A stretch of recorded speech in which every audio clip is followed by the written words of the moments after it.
السلام علیکم ورحمۃ اللہ وبرکاتہ۔ مکرم ناظرین گرامی، ہمارے ایک دوست ہیں، انہوں نے ہمیں ایک پوسٹ بھیجی۔ اس پوسٹ میں حضرت علی رضی اللہ تعالیٰ عنہ کا ایک قصہ لکھا ہوا تھا۔ میں آپ کے سامنے مختصراً عرض کرتا ہوں وہ قصہ کیا تھا، پھر اس پر انشاءاللہ اپنی بات رکھوں گا۔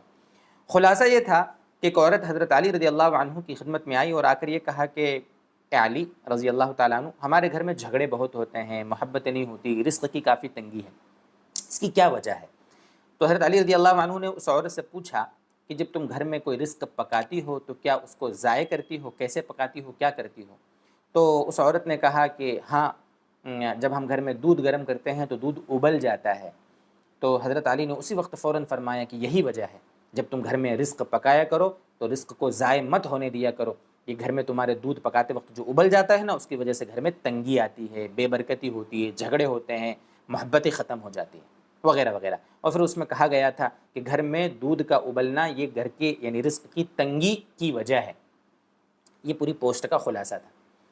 دوستو بزرگوں، سب سے پہلے تو ایک بات یہ عرض کر دوں آپ سے کہ حضرت علی رضی اللہ تعالیٰ عنہ کی طرف منسوب کر کے سوشل میڈیا پر جتنے واقعات، جتنی بھی باتیں حضرت علی کے اقوال یا ان کی طرف منسوب کیے ہوئے قصے اور واقعات جو بھی ہیں 99.99% وہ سارے من گھڑت ہیں۔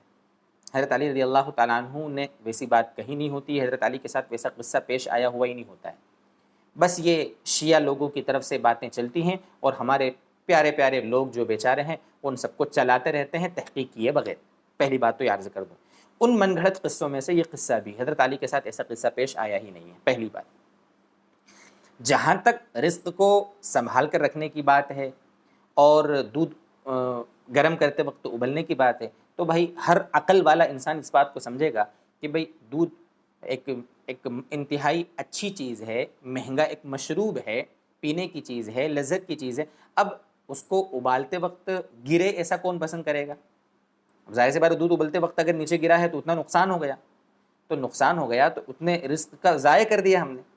یہ بات اپنی جگہ صحیح ہے، بھائی دھیان رکھیں، وہاں کھڑے رہیں اطمینان سے، دودھ گرم کرتے وقت پورا دھیان رکھیں کہ ضائع نہ ہو، کھانا پکاتے وقت اس کا دھیان رکھیں کہ کھانا ضائع نہ ہو، کھانا کھاتے وقت اس بات کا دھیان رکھیں کہ کھانا اگر دسترخوان کے پہ گرے تو اٹھا کے کھا لیں۔ یہ سب چیزیں اپنی جگہ کرنا ہے، لیکن اس کی وجہ سے گھر میں بے برکتیاں ہوں، رزق میں کمی ہوں، جھگڑے ہونے لگیں، یہ سب باتیں ہونے لگیں، اور وہ سارا حضرت علی رضی اللہ عنہ کی طرف منسوب کیا جائے، یہ سب کہاں سے لائے ہم؟ انتہائی تحقیق کے ساتھ آپ کے سامنے یہ بات عرض کی جا رہی ہے۔